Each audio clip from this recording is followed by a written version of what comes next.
ምርጫ ማህበረሰቡ በህገ መንግስቱ የተሰጠውን የዲሞክራሲ መብት የሆኑትን የመምረጥና የመመረጥ መብት በምልአት የሚተገብርበት ወሳኝ ሀገራዊ ሁነት ነው። ምርጫ መሪዎች የሚመረጡበት ብቻ ሳይሆን የዲሞክራሲ ብስለት የሚታይበት፣ በሂደትም ተሳታፊ የሆኑ አካላት በዋናነት የፖለቲካ ፓርቲዎች፣ የግል እጩዎች፣ ታዛቢዎች፣ የፓርቲ ወኪሎች፣ ከምንም በላይ ደግሞ መራጩ ህዝብ ያለ ስጋት በመውጣት ተመዝግቦ ድምጽ የሚሰጥበት ሁነት ነው። ሀገራችን ኢትዮጵያ ሰባተኛውን ሀገራዊ ጠቅላላ ምርጫ ለማድረግ በዝግጅት ላይ ትገኛለች። ስለሆነም ይህ ሀገራዊ ምርጫ የተሳካ እንዲሆን ስልጠና መስጠት አስፈላጊ ሆኖ በመገኘቱ በየደረጃው ለሚገኙ የፖሊስ አመራሮች ስልጠና ተሰጥቷል። ይህን ስልጠና በመውሰድና በመተግበር ሰባተኛው ሀገራዊ ምርጫ ሰላማዊና የህዝብ ፍላጎት የሚንጸባረቅበት ሆኖ እንዲጠናቀቅ ሁሉም የበኩሉ ሚና ሊወጣ ይገባል።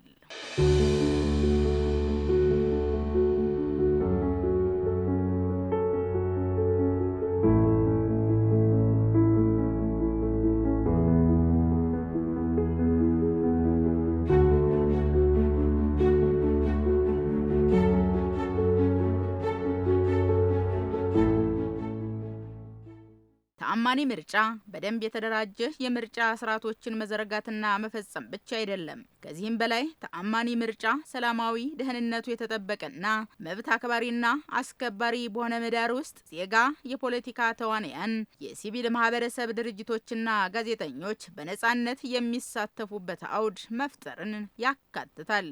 ይህንንም ለማድረግ የፖሊስ ሚና ወሳኝ መሆኑን በስልጠናው የተገኙት የኢትዮጵያ ብሔራዊ ምርጫ ቦርድ ምክትል ሰብሳቢ የሆኑት አቶ ተስፋዬ አያሌው ተናግረዋል። እየተካሄደ የሚገኘው ምርጫ ውጤታማ፣ ፍትሃዊ፣ ከምንም በላይ ደግሞ ሰላማዊ ለማድረግ የህግ አስከባሪ አካላት በዋናነት የፖሊስ ድርሻ እጅግ ከፍተኛ ነው። ፖሊስ ሙያዊነትን ባከበረ አግባብ ገለልተኝነቱን አጥብቆ ይዞና ተግብሮ በቂ ቁሳዊና ስነልቦናዊ ዝግጅት በማድረግ መብቶች፣ ጥቅሞች፣ ደህንነቶች ማስጠበቅ ያስፈልጋል። የተሰጠው ስልጠና ፖሊስ ኃላፊነቱን በአግባቡ እንዲወጣ የሚያስችል መሆኑን በስልጠናው ተሳታፊ የነበሩ የፖሊስ አመራሮች ተናግረዋል። ምርጫ ዜጎች በነጻነት የሚፈልጉትን የሚመርጡበት ስርዓት ነው። ይህንን ምርጫ ደግሞ ለማከናወን በዋናነት የፖሊስ ሚና ከፍተኛ ነው። ምክንያቱም ጸጥታ ሁኔታ፣ የአካባቢው ሰላም ካልተከበረ ምርጫ ማከናወን ስለማይቻል ሁሉም ሰው ገለልተኛና ነጻ ሆኖ የፖሊስ ተግባሩን ሙያዊ ተግባሩን እንዲያከናውን ግንዛቤ መጨበጣችን ተገቢ ነው እና በ200 ሜትር ርቀት ላይ ሆኖ ምን አይነት ጥበቃ ማከናወን እንዳለበት እንዲሁም ደግሞ ከምርጫ ጣቢያ ኃላፊዎች የሚቀርቡ ጥያቄዎች ካሉ ፈጠን ብሎ ምላሽ እንዴት እንደሚሰጥ ጥሩ ግንዛቤዎች ነው የተነሳው። እኛም ደግሞ ታች ላሉት ለአባሎቻችን በዚህ ደረጃ ግንዛቤ ጨብጠው ወደ ስራ እንዲገቡ ትልቅ አስተዋጽኦ አለው ብዬ ነው የምወስደው። የሰባተኛውን ሀገራዊ ምርጫ አስመልክቶ አጠቃላይ ለፖሊሶች የተሰጠው የአመራሩ የተሰጠው ስልጠና ፖሊስ የስራ ድርሻውን አውቆ የሚመለከተውን የስራ ድርሻውን አውቆ እንዲሰራ የማይመለከተው ቦታ እንዳይገባ የስራ ድርሻውን አውቆ ምርጫው በሰላማዊ በሆነ መንገድ እንዲካሄድ የራሱ የሆነ ከፍተኛ አስተዋጽኦና ኃላፊነት አለበት። ይሄን ስልጠና እንግዲህ እኛ ከፍተኛ አመራሩ እኛ ከወሰድን በኋላ ወደ ታች ለሚመለከታቸው አመራሮች እስከ አባሉ ድረስ በማድረስ ፖሊስ የሚመለከተውን የስራ ድርሻውን በአግባቡ ተወጥቶ የማይመለከተው ነገር ውስጥ እንዳይገባ ገለልተኛና ፍትሃዊ የሆነ ስራ እንዲሰራ ስልጠናው እጅግ በጣም አስፈላጊ ነው የሚል ሀሳብ አለ። በእርግጥ አለማወቅ ከተጠያቂነት እንደማያድን ይታወቃል። ስለሆነም ዜጎች በምርጫ ወቅት በማወቅም ሆነ ባለማወቅ ወደ ስህተት እንዳይገቡ ከማድረግ አኳያ መስራት ያለባቸውን ጉዳይ የፖሊስ አመራሮች ገልጸዋል። በምርጫ ወቅት ፖሊስ አካባቢውን ይጠብቃል። ወንጀሎች እንዳይፈጸሙ የነቃ እንቅስቃሴ በማድረግ ሰላማዊ እንዲሆን የማድረግ ስራ ይሰራል። ግን ከምርጫው ጋር በተያያዘ የሚፈጸሙ ወንጀሎች ካሉ ለምሳሌ ወከባ ካለ፣ ይህን ምረጥ ብሎ ማስገደድ ካለ፣ እሱም ብቻ ሳይሆን ምርጫ ቁሳቁሶች ላይ ሌብነት፣ ዘረፋ የመሳሰሉ ነገሮች ካሉ ፈጠን ብሎ ምላሽ በመስጠት ይህን የፈጸሙ አካላት በህግ እንዲጠየቁ ህግን የማስከበር ስራ ይሰራል። ከዛ ጎን ለጎን ግንዛቤ መፍጠር ሰዎች ወደ ስህተት እንዳይገቡ ያልተፈለገ የማይፈቀዱ ነገሮች ውስጥ እንዳይገቡ አስቀድሞ ግንዛቤ በመፍጠር ሰላማዊ የሆነ እንቅስቃሴው በተረጋጋ ሁኔታ እንዲቀጥል የበኩሉን ሚና መጫወት አለበት የሚል ሀሳብ አለኝ። ፖሊስ እንግዲህ እኛ እንደ ተቋም ራሳችን የወሰድነውን ስልጠና ወደ ታች ለአባሎቻችን ከዚህ ቀጥሎ ወደ ታች እናወርዳለን። እኛ የወሰድነውን ስልጠና አባሉ የማስገንዘብ ስራ እንሰራለን። እንደገና ማህበረሰቡንም እያንዳንዳችን ባለንበት የምርጫ ጣቢያ ላይ ለአካባቢያችን ማህበረሰብም ተጨማሪ ግንዛቤ የመስጠት ስራ እንሰራለንና ኃላፊነቱ ድርብ ነው። ከዚህ የወሰድነውን ነገር እስከ ታች የማድረስ ተጨማሪ ኃላፊነት አለብን። ፖሊስ በምርጫ ወቅት ሊፈጸሙ የሚችሉ ወንጀሎችን አስቀድሞ ከመከላከል ጀምሮና አልፎ ሲገኝም ደግሞ በሕግ ተጠያቂ የማድረግ ሙሉ ኃላፊነት እንዳለው አቶ ተስፋዬ አያሌው ገልጸዋል። በወንጀል ሕጉና በምርጫ ሕጉ የተቀመጡ የወንጀል ቅጣት የሚያስከትሉ ምርጫ ነክ የወንጀል ተግባራት ለአብነትም ለምርጫ የሚደረግ ስብሰባን የምርጫ ሂደትን ማወክና ማሰናከል፣ የምርጫ ድምፅ የመስጠትን ወይም የመምረጥ መብትን መንካት፣ በምርጫ ላይ መደለያ መስጠት፣ ምዝገባ ላይ የሚፈጸም ማጭበርበር ተግባር መፈጸም፣ የድምፅ መስጫ ወረቀቶችና ሳጥኖችን መውሰድና ማጥፋት፣ የምርጫ ሰነዶችን የቦርዱ ፍቃድ ሳይኖር ማተምና ማሰራጨት፣ በምርጫ ቀን የምርጫ ቅስቀሳ ማድረግ፣ የድምፅ አሰጣጥ ምስጢራዊነትን መጣስ፣ በድምፅ አሰጣጥ ላይ የሚፈጸም የማጭበርበር ድርጊት፣ የድምፅ አሰጣጥን ምስጢራዊነት መጣስ፣ ጥላቻን ወይም ሽብርን የሚቀሰቅስ ወይም የምርጫውን ውጤት የሚነካ የሐሰት መረጃ ማሰራጨት፣ ለምርጫ አስፈጻሚዎች ጉቦ መስጠት፣ ቦርዱንና የቦርዱን ሰራተኞች ስራቸውን እንዳይሰሩ ማደናቀፍ፣ የምርጫ ማስታወቂያዎችን መቅደድ፣ ከፖለቲካ እንቅስቃሴዎች ጋር የተያያዙ ክልከላዎችን መጣስ፣ የፖለቲካ ዓላማን ለማስፋፋት ማስፈራራት ወይም ኃይል መጠቀም የወንጀል ድርጊቶች በመሆናቸው ድርጊቶቹ እንዳይፈጸሙ ማድረግ፣ ተፈጽመው ከተገኙ ደግሞ የቦርዱን ገለልተኝነትና ነፃነት በጠበቀ አግባብ ምርመራዎችን በማድረግ ለክስ አቅራቢ አካል በአስቸኳይ መላክ ይጠበቅባቸዋል።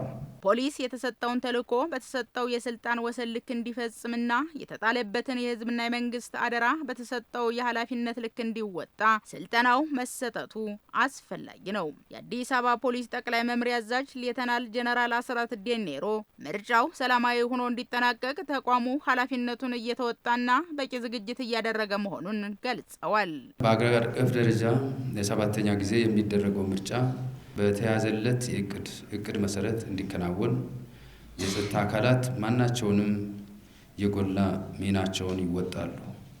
የአዲስ አበባ ፖሊስ ምርጫው ለስኬታማ ሰላማዊ እንዲሆን ከሌሎች የጸጥታ አካላትና የምርጫ ቦርድ ጋር በመሆን በጥምረት እየሰራን እንገኛለን። ተቋማችን በአዲስ አበባ በሚገኘው የምርጫ ጣቢያዎች አባላትን በመመደብ የምርጫ ጣቢያዎች ደህንነት የማስጠበቅ ኃላፊነት እየተወጣ ነው።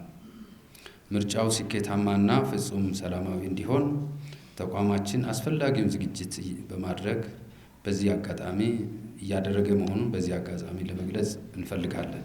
ቃለ በተግባር እንዲሉ የፖሊስ አባሎች በተመደቡበት የምርጫ ጣቢያ የምርጫ ጣቢያውን ደህንነት ለማረጋገጥ እየሰሩ ይገኛል። በጥበቃ ስራ ላይ ተሰማርተው ያገኘናቸው አባሎችም ምርጫው ፍጹም ሰላማዊ ሆኖ እንዲጠናቀቅም ከሌላው ጊዜ በተለየ መልኩ ኃላፊነታቸውን በአግባቡ እንደሚወጡ ተናግረዋል። 200 ሜትር በመራቅ የአካባቢውን ደህንነት በመጠበቅ ያው ሰላም እንዲሆን እውከትና ብጥብጥም እንዳይነሳ ያለው ለሰላምና ጸጥታ ደህንነቱም በተሻለ ሁኔታ እየሰራን ያለን ያው ከአገባብ መሆን አወጣጥ ላይ ጠዋት 12 ሰዓት ተኩል ላይ ገብተን ከጠዋቱ ገብተን ከምሽቱ ደግሞ 12 ሰዓት ተኩል ላይ አዳር ገቢዎች በሚመጡበት ሰዓት ላይ በጥሩ ሁኔታ ላይ የመቀየር ስራና ስራችንን በአግባቡ እያከናወንና እየሰራን እንዳለን ይታወቃል። በሁለት ሽፍት ነው የምንሰራው። በሁለት ሽፍት ስንሰራ ጠዋት 12 ሰዓት እንገባለን። ከሰዓት ወደ ማታ አካባቢ 11-12 ሰዓት ላይ አዳሩ ክፍለ ተረኛው ይመጣል። ስመጣ እንቀያየራለን። በአዳርና በቀን እየተቀያየረን እንሰራለን ማለት ነው። ስለዚህ ለአንዳችም ሰዓት ክፍተት አይኖርም። በዛ ሰዓት ላይ እየመጣን እየተቀያየረን ለ24 ሰዓት እየሰራን እንገኛለን። እኛ እንደ ፖሊስ ዝግጁ ነን። አሁንም እየሰራንም አለ ነው። ማህበረሰቡ በሰላም ወጥቶ እንደገባ በሰላም ምርጫውን እንዲያካሂድ ይህንን የጸጥታውን ስራ በትኩረት ማህበረሰቡን እያየን ያለውን ሁኔታ የመጠበቅ ስራ እየሰራን እስከ መጨረሻው ሰላማዊ ፍጹም እንዲሆን እኛ ከወትሮ በተለየ ሁኔታ ምርጫውን እንዲፈጸምለት ያው የጥበቃ ስራን እናካሄዳለን። እንደወደፊት ዜጎች ምርጫ ሲመርጡ ምርጫው ፍጹም ሰላማዊ ሆኖ እንዲጠናቀቅና ፖሊስ የተጣለበትን ኃላፊነት በብቃት እንዲወጣ የማህበረሰቡ አስተዋጽኦ ወሳኝ እንደሆነ የፖሊስ አመራሮች ተናግረዋል። ዜጎች እንግዲህ ተባባሪ መሆን አለባቸው። በተለይ ለህግ አስከባሪ አካላት የሚሏቸውን ነገሮች የማዳመጥ የሚሰጣቸውን ትዕዛዝ የማክበርና በዛ ተገዢ መሆን ተባባሪ መሆን ከዜጎች ይጠበቃል። ምናልባት በእውቀት ችግር በግንዛቤ ችግር የሚፈጸሙ ነገሮች ካሉ ፖሊስ የሚሰጣቸው አቅጣጫ ይኖራል፣ ማብራሪያ ይኖራል። እነዛን ነገሮች ተቀብለው ተግባራዊ ማድረግ የእያንዳንዱ ዜጎች ግዴታ ይሆናል ማለት ነው። ከዚህ በዘለለ ያው እንግዲህ ዜጎቻችን አብዛኛው ሰላም ወዳድ ሰላም ፈላጊ ናቸው። ይሄ ምርጫ የተሳካ እንዲሆን የራሳቸውን ሚና መጫወት መቻል አለባቸው። ከንጋቱ 12 ሰዓት ጀምሮ ወደ ምርጫ ጣቢያዎች በመንቀሳቀስ ሰላማዊ በሆነ ሁኔታ ሰልፋቸውን ጠብቀው ለፖሊስ ተባባሪ ሆነው ይሄ ምርጫ በሰላም እንዲከናወን የሚጠበቅባቸውን መወጣት የዜግነት ግዴታቸው ነው የሚል ሀሳብ ነው ያለኝ። እንግዲህ ፖሊስ የራሱ የሆነ ድርሻ አለው፣ ዜጎች የራሳቸው የሆነ ድርሻ አላቸው። በእያንዳንዱ የምርጫ ጣቢያ ላይ ያለውን የጸጥታ ሁኔታ ለፖሊስ ጥቆማ በመስጠት ፖሊስ ድርሻውን ተገቢውን ሚና እንዲወጣ የዜጎች ድርሻ ጥቆማ በመስጠት በመተባበር አሁንም እስካሁን እየተሰሩ ባሉት የምዝገባ ሂደት ላይም ይሄ እየተካሄደ ነው ያለው። ተጨማሪ ቀጣይም የምርጫው ሂደት እስከሚጠናቀቅ ድረስ ዜጎች እጅና ጓንት ሆኖ ስራችንን እያካሄድ ነው። ይህንን እናስቀጥለው። እንደሚታወቀው ፖሊስ በሚያከናውናቸው ተግባራት ያለ ህብረተሰብ ተሳትፎ ውጤታማ እንደማይሆን ይታወቃል። ስለሆነም በምርጫ ወቅት የማህበረሰቡ ሚና ምን መሆን እንዳለበት ያነጋገርናቸው ግለሰቦች ሀሳባቸውን ገልጸዋል። መንግስትን የምንመርጥበት ጊዜ ነው። ይሄ ደግሞ አንድ እድል ነው ብዬ ነው የማስበው እና ስለዚህ ትክክለኛ ምርጫ ሰላም ምርጫ እንዲሆን እያንዳንዱ ግለሰብ እያንዳንዱ ቤተሰብ በግል ከፖሊስ ጋር ከመንግስት ጋር መስራት አለበት እያስባለሁ። ምክንያቱም በምርጫ ጊዜ ያው የተለያዩ አንዳንድ ጥቃቅኖች ይፈጠራሉ። ነገር ግን እነዛን ነገሮች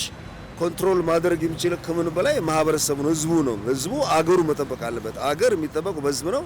ምርጫው ሰላማዊ እንዲሆን በፍቅር እንዲያልቅ ሁሉንም ነገር ማህበረሰቡ በአይን ቁራኛ የተከታተለ እንደሚገባ አብሮ መስራት አለበት። አብረ መስራት አለ ብዬ አምናለሁ። ሁሉም ካርድ የወሰደው ወደ ምርጫው ሄደው በስነ ስርዓቱ የሚፈልገውን አካል እንዲመርጥ ህብረተሰቡ ለምርጫው ሰላምና ጤንነት በመልካም መልኩ እንዲጠናቀቅ የበኩሉን አስተዋጽኦ ከፖሊስ ጋራ እና ከእለቶቹ አስተባባሪዎቹ ጋራ አንድ ሆኖ ጸጥታውንና አካሄዱን በትክክል እንዲሄድ ማገዝ አለበት። ሀገራችን ኢትዮጵያ እንግዲህ ከተወሰኑ ጊዜያት ጀምሮ ስልጣን በሰላማዊ መንገድ በምርጫ ነው ከሰው ወደ ሰው ወይም ደግሞ ከመንግስት ወደ መንግስት የሚተላለፈው።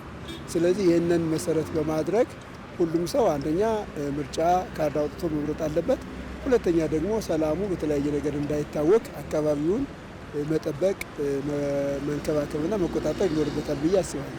ምንድነው እንግዲህ እናንተ የቆማችሁት ህዝብን ለማገልገል ነው እና ህዝብን ለማገልገል ስለቆማችሁ ህዝቡ በሰላም ወጥቶ እንዲገባ፣ በሰላም ምርጫውን እንዲያካሄድ፣ የፈለገውን እንዲመርጥ ያው ከፖሊስ ጋር አብሮ መስራት አለበት እና እንደዚህ ጸጥታን የሚያውክ ሰላምን የሚያውክ ነገር ካየ ለፖሊስ ያው ባለው በሚሰጠው አድራሻ ደውሎ ማሳወቅ አለበት ወይም በአካባቢው ለሚያገኘው ጸጥታ ኃይል መጠቆም አለበት።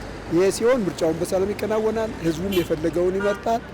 እንደገና ደግሞ የፈለገው መንግስት ወደ ስልጣን መጥቶ ስልጣን ተረክቦ በሚፈልገው አካል መተዳደር ይችላል ማለት ነው። ሰባተኛው ሀገራዊ ምርጫ ያለምንም የጸጥታ ችግር እንዲጠናቀቅ ሁሉም የበኩሉን ድርሻ መወጣት አለበት የዕለቱ መልእክታችን ነው። ለሁሉም ኢትዮጵያዊ እጅግ በጣም ዲሞክራሲያዊና ሰላማዊ በሆነ መልኩ ምርጫውን በደስታ በጠዋት ተነስቶ የሚፈልጉትን አካል በመምረጥ በጨውነት ይህንን ነገር ሁሉም እያንዳንዱ ይህንን እንደሚያደርግ እርግጠኛ ነኝ ብዬ ነው የማስበው። ፖሊስ ያው በንቃት ጸጥታውን ማስከበር አለበት፣ የህዝቡን ደህንነት መጠበቅ አለበት እና ይሄ ከፖሊስ ይጠበቃል። ከማህበረሰቡ ደግሞ ማህበረሰቡ አንደኛ ወንጀል የሚፈጸም አይነት ነገር ከሆነ ወንጀል ፈጻሚዎችን ማየት መከታተልና ለሚመለከተው አካል መጠቆም አለበት። ይሄ ሲሆን ምንም አይነት ችግር ሳይፈጠር ሰላሙ ምርጫው በሰላማዊ መንገድ ይከናወናል። እንደገና ሁሉም ነገር ሰላም ይሆናል። ሌላው ምናልባት የተከፋ አካል ካለ ወይም ደግሞ በሚሆነው ነገር ደስ የማይሰኝ አካል ካለ እሱ ደግሞ የሰላም መንገድ መከተል አለበት። ወደ ሰላም መጥቶ ሰላም በጠበቀ መንገድ የሱንም ህይወት የሌሎችም ህይወት በጠበቀ መንገድ ሰላም እንዲሆን ለሰላም ቅድሚያ መስጠት፣ ለሰላም መሸነፍ።